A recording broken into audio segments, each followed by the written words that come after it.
السلام علیکم ورحمۃ اللہ تعالی وبرکاتہ۔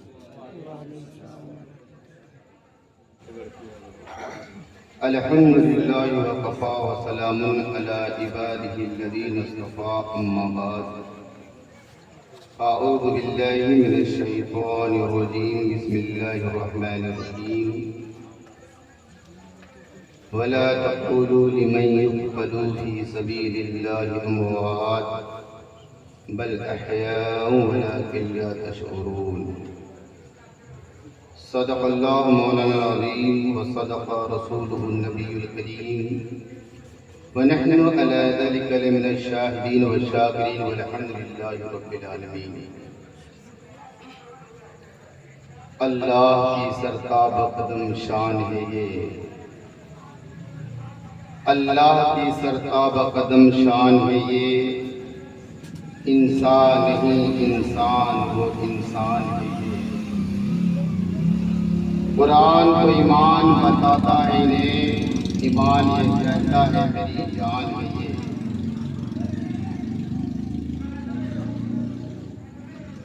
اور شاعر کہتا ہے جو دہکتی آگ کے شعلے پہ سویا ہو حسین، جو دہکتی آگ کے شعلے پہ سویا وہ حسین، جس نے اپنے خون سے دنیا کو دھویا وہ حسین۔ عزیزان گرامی،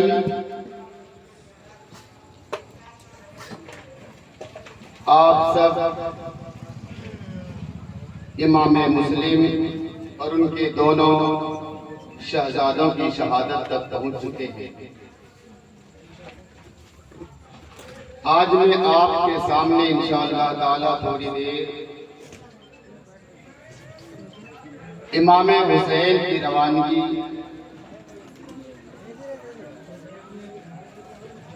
اور اس سے متعلق کچھ ضروری چیزیں پیش کروں گا، ساتھ ہی میں یہ پیش کرنے کی کوشش کروں گا کہ